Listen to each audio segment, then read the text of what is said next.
penyidik, selesai, tutup mulut. Kalau memang betul, ini diberitahukan kepada media, tetapi sepotong-sepotong. Dia bilang, tidak ada penganiayaan katanya. Karena kejahatan itu. Tersangka sendiri mengakui, kami lakukan kok penganiayaan katanya. Ini antara dokter dengan tersangka jadi beda. Tersangka mengatakan, kami jambak rambutnya dulu katanya. Diseret dari luar, karena dia posisikan di luar tadinya. Menjambak rambut dan menyeret-nyeret itu kan penganiayaan. Benar nggak? Tapi dokter forensik ini macam dukun dia bilang tak ada penganiayaan. Hasil foto-foto saya dan foto-foto keluarga mengatakan ada penganiayaan.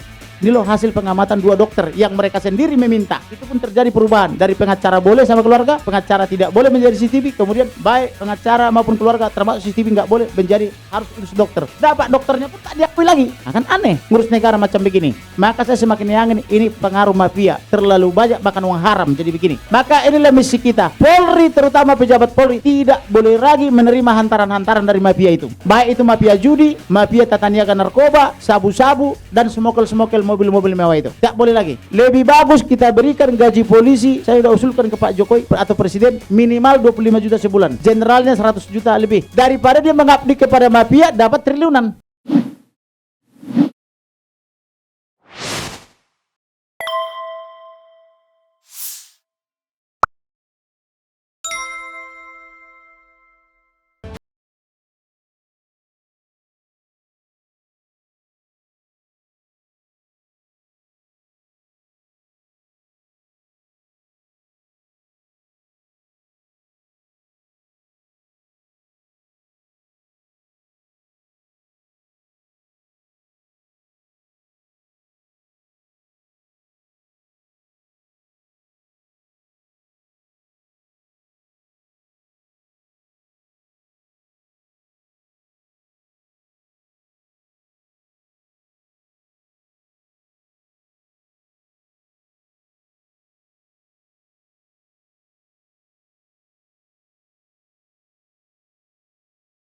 Maka pagi-pagi jam 4 walaupun baru tidur 2 jam, kami langsung berangkat ke pelosok dari hotel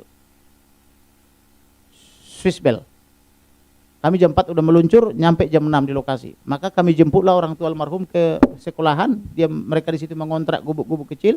Kemudian kita bawa ke kuburan. Di kuburan saya sudah siapkan 5 orang dari Ormas PBB, Ormas Batak itu, untuk menggali. Kemudian setelah itu dan ibadah, kemudian datang dokter periksa, setelah itu digali. Digalilah ini, penggalinya kewalahan, kita ganti lagi, tambah lagi 2-4 lagi, jadi 9. Setelah digali, luar biasanya, mohon maaf, apa itu petinya itu tidak bau, wangi sekali. Saya pun bingung, ini wangi apa ini? Mungkin ada yang bilang ini mungkin wangi apa itu? Formalin. Saya kebetulan belum pernah mencium formalin, jadi saya nggak tahu itu wangi apa. Yang jelas wangi segar. Dan orang-orang yang dekat ke situ bilangnya wangi kan begitu. Dibawa lah ini ke Rumah Sakit Umum Sungai Bahar. Nah, maka perwakilan kita atau duta kita itu juga ikut masuk yang 2 itu, yang Mbak Herlina maupun Martina. Nah, disitulah mereka kerja 3 sampai kurang lebih 3,5 sampai 4 jam. Habis itu sebelumnya kami ada kesepakatan penguburan secara kedinasan. Tetapi tiba-tiba jenderal ini mengingkari. Alasannya di luar kendali dia. Alasannya kurang administrasi. Loh kok udah 20 hari administrasi masih kurang bang? Ngapain aja kalian? Karena dibilang kurang secara administrasi. Rupanya yang dimasuk kurang secara administrasi itu, almarhum ini terlapor oleh hoaxnya Perdi Sambo dan Ibu Putri. Karena dituduh melakukan pelecehan seksual. Apalagi datang si Patra MJ mengatakan karena dia lulusan ESSEC University, maka segala sek yang dituduhkan sama dia itu gak bisa dibantah katanya. Itu absolutely kebenaran. Saya itu lulusan International ESSEC University, sehingga atas nama HAM, kalau saya tuduh misalnya apa itu terjadi pelecehan seks, maka itu sesuatu yang tidak dibantah katanya. Oh ini absolut, udah ini gak bisa dibantah kan begitu. Dalilnya si Patra ini kan gitu. Sampai kami ribut itu di TVRI. Nah, maka saya minta kepada jenderal itu, Pak Jenderal, ini belum ada putusan menyatakan bersalah loh. Kapan lagi kamu bisa melaksanakan yang benar? Bagaimana kalau nanti di pengadilan ternyata ini tidak terbukti tuduhannya melakukan pelecehan seksual? Maka tolong berikan. Mau gali lagi yang ketiga, saya bilang gitu. Maka si jenderal bilang, ini di luar kemampuan saya. Makin tidak percaya kita. Loh kok Brigjen kok nggak punya power kan gitu. Malah saya disuruh bernegosiasi dengan Kapolres. Kapolresnya saya ajak bernegosiasi, tambah bingung. Gimana sih bang, aku kan AKBP melatih 2, abang sama bintang 1 aja gagal katanya. Mungkin kau lebih hebat, saya bilang, karena kau penguasa daerah sini. Saya bilang, ada sinar di pundakmu, saya bilang gitu. Ya udah, kau bernegosiasi lah, entah sama siapa, saya nggak ngerti. Pokoknya saya mau pekuburan secara kedinasan. Ini kehormatan berkeluarga, dia anaknya guru dan tugas. Entah dengan siapa mereka bernegosiasi, pergi kurang lebih setengah jam. Pulang-pulang ada saya lihat di depan rumah sakit itu latihan-latihan baris per baris, maka saya lega. Walaupun tak diberitahu, saya perkirakan ini penguburan secara kedinasan kepolisian kan itu.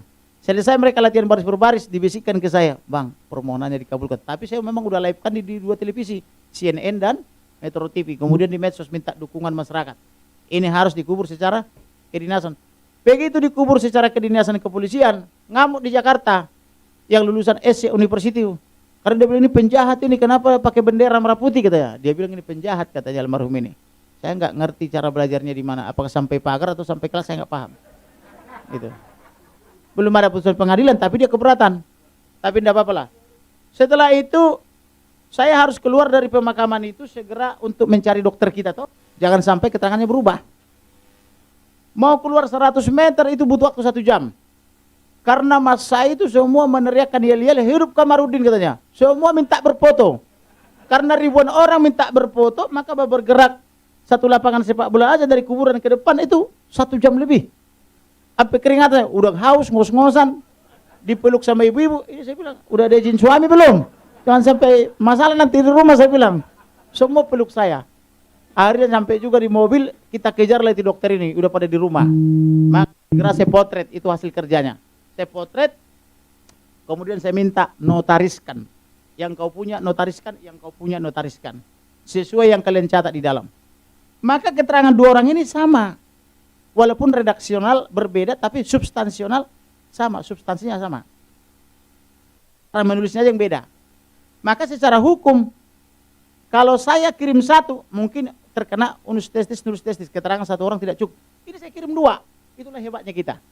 Dikirim 2 dan langsung dinotariskan. Jadi akte notaris. Maka akte notaris tidak bisa diganggu gugat toh. Nah, habis itu kita pulang ke Jakarta.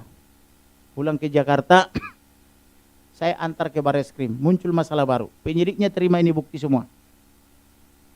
Setelah diterima, entah dibawa kemana kita nggak ngerti. Apa dibawa ke toilet, apa kemana nggak ngerti. Pulang-pulang bawa teman perwira menengah. Bang, buktinya ditolak bang. Loh, kok bukti ditolak? Karena bukti yang kami terima nanti yang dari dokter forensik. Tidak apa-apa, ini kan diakui oleh dokter. Kami mengirimkan duta 2 orang. Ini hasil pengamatan mereka. Kau pakai aja ini jadi bukti sementara. Mohon maaf bang, pimpinan kita tidak bisa menerima. Entah siapapun pemimpin yang kita nggak tahu. Entah dibawa ke toilet, entah ke ruang mana kita nggak tahu. Tapi yang jelas bukti itu ditolak. Bukti pengamatan 2 orang. Dokter dan ahli kesehatan. Maka sejak ditolak ini saya sudah berpikir, nanti hasil visum terakhir ini nanti yang dari dokter forensik pasti menyesuaikan yang hasil visum pertama. Saya sudah berpikir begitu karena ini data yang begitu akurat kok ditolak. Maka saya sebarlah ini ke media sosial. Salah satu di Kompas TV, di CNN, di Repli Harun, pokoknya di mana saja termasuk di Henry Firleso. Pokoknya ini masyarakat harus tahu. Karena masyarakat pemilik negara ini sebagai semacam pemegang sahamnya. Mereka adalah stakeholder, bahwa negara cara-cara yang jahat, masyarakat tahu. Karena ditolak, maka saya sebar ke masyarakat tahu. Ini loh hasil pengamatan 2 dokter yang mereka sendiri meminta. Itu pun terjadi perubahan dari pengacara boleh sama keluarga, pengacara tidak boleh menjadi CCTV, kemudian baik pengacara maupun keluarga termasuk CCTV nggak boleh menjadi harus utus dokter. Dapat dokternya pun tak diakui lagi. Nah, kan aneh ngurus negara macam begini. Maka saya semakin yakin ini pengaruh mafia. Terlalu banyak makan uang haram jadi begini. Gitu. Maka mulailah saya berpikir kenapa polisi kayak begini. Kita harus rebut kepolisian. Tidak boleh lagi polisi macam begini. Saya rindu polisi yang humanis. Yang dekat dengan rakyat. Yang diinginkan oleh rakyat. Yang disegani oleh rakyat dalam menjalankan fungsi dan perannya pelindung, pengayom dan pelayan masyarakat. Setuju nggak kira-kira? Nah, maka inilah misi kita. Polri, terutama pejabat Polri, tidak boleh lagi menerima hantaran-hantaran dari mafia itu. Baik itu mafia judi, mafia tata niaga narkoba, sabu-sabu, dan smokel-smokel mobil-mobil mewah itu. Tidak boleh lagi. Lebih bagus kita berikan gaji polisi, saya sudah usulkan ke Pak Jokowi atau Presiden, minimal 25 juta sebulan. Generalnya 100 juta lebih. Daripada dia mengabdi kepada mafia, dapat triliunan. Diambil triliunan dari Indonesia, dikasih pejabat kita 1 triliun, begitu lewat perbatasan baru diterbitkan apa itu namanya? Red notice. Udah sampai mana bang? Udah hampir Singapura katanya. Oke. Udah sampai mana bang? Udah masuk lah Singapura. Langsung timbulkan red notice. Dicari katanya. Tapi dikirim dulu. Yang lebih lucu lagi, ada kena red notice mafia. Dalam 1 tahun 9 kali mondar-mandir masuk Indonesia. Lalu apa makna red notice-nya? Saya ngalami sendiri itu. Jadi oleh karena itu saya mengundang seluruh rakyat Indonesia atau mengajak seluruh rakyat Indonesia, kita selamatkan Indonesia, selamatkan Polri. Sampai kapanpun kita butuh Polri. Memang mayoritas lebih banyak Polri yang bagus-bagus, tetapi mereka tak berkuasa. Yang berkuasa adalah minoritas, yaitu unsur pimpinan. Oleh karena itu, itulah yang bisa saya dapatkan, yang bisa saya paparkan siang hari ini. Yang jelas kemarin sudah keluar hasil otopsi. Hasil otopsi itu sampai detik ini tak diberikan ke saya. Diberikannya katanya ke penyidik yang memohon saya. Lucu bukan? Lalu diberikan kepada media secara sepotong-sepotong. Media tak menguasai materinya semua. Loh, kok kepada pemohon tak diberikan? Kepada penyidik diberikan, tapi kepada media diberikan sedikit. Ini kan menjadi makin ajaib. Katanya ini rahasia, hanya boleh diberikan kepada penyidik. Kalau rahasia tutup mulut dong. Jangan ngomong kepada media. Antar aja ke penyidik. Oke, hari ini hasil visum et repertum dan otopsi sudah selesai. Saya sudah berikan kepada penyidik. Selesai, tutup mulut. Kalau memang betul. Ini diberitahukan kepada media. Tetapi sepotong-sepotong. Dia bilang, tidak ada penganiayaan katanya. Karena kejahatan itu. Tersangka sendiri mengakui kami lakukan kok penganiayaan katanya. Ini antara dokter dengan tersangka jadi beda. Tersangka mengatakan kami jambak rambutnya dulu katanya. Diseret dari luar karena dia posisikan di luar tadinya. Menjambak rambut dan menyeret-nyeret itu kan penganiayaan. Benar nggak? Tapi dokter forensik ini macam dukun dia bilang tak ada penganiayaan. Hasil foto-foto saya dan foto-foto keluarga mengatakan ada penganiayaan. Karopenmas mengatakan 5 peluru ditembakkan kena 4, tapi menghasilkan 7 lubang. Lebih hebat lagi nih. Waktu pertama kali, coba jelaskan peluru macam apa itu saya bilang. 4 tembakan kena menghasilkan 7 lubang. Saya bilang ini minimal 5 peluru. Minimal 5 peluru. 10 lebih luka. Tolong dijelaskan, saya bilang kepada dokter forensik. Maka dari awal saya sudah katakan 5 peluru. Kemarin dia ngikutin saya. 5 peluru masuk, 4 keluar. Tapi tak tahu arahnya dari mana katanya. Dia tak tahu arahnya, tapi dia menyimpulkan kenapa tangan itu jari-jari kelingking dan jari-jari manis itu patah-patah. Dia bilang akibat apa itu? Serpihan peluru. Hebat pula dia. Apakah ditemukan mesiu di situ? Padahal sudah dibersihin sama dokter Suruhan Sambo. Dari mana dia tahu itu penyebabnya peluru? Peluru yang mana yang menyebabkan jari patah-patah? Coba praktekkan peluru bisa mengakibatkan patah-patah. Ayo dong, kan harus scientific investigation kan gitu. Coba buktikan peluru yang bisa menyebabkan tulang patah-patah karena pergelangan tangan patah, jari-jari patah, kemudian lipatan kaki nih, mohon maaf nih, lipatan kaki dengkul, mohon maaf ya, di sini ada rembesan darah. Peluru macam apa yang bisa menyebabkan lipatan kaki ada rembesan darah? Kan harus ada penjelasan yang logis. Lalu hilang 3 organ tubuh, yaitu pankreas, kencing kantung kemih, sama empedu. Tapi kemarin dibilang tak ada hilang. Dokter yang mengikuti ini, yang utusan kita mengatakan 3 organ tidak ditemukan. Dalam arti hilang. Kemudian otak dari kepala pindah ke dada. Kata si dokter apa kemarin itu? Dokter forensiknya katanya ada semua. Ya memang ada, tapi pindah dari kepala ke dada. Dia bilang alasannya berceceran, udah ditaruh di kantong plastik kok masih berceceran. Emangnya kantong plastiknya bocor terus kan gitu. Ganti dengan plastik yang bagus dong. Supaya bisa kembali ke sini. Terus kepala ada retak 6. Apakah ini retak akibat peluru atau retak dihantam ke tembok? Kan harus ada penjelasan. Kenapa bisa retak 6? Nah, harus bisa dibuktikan apakah betul dengan ditembak dari belakang, tembus ke hidung, kepala retak 6.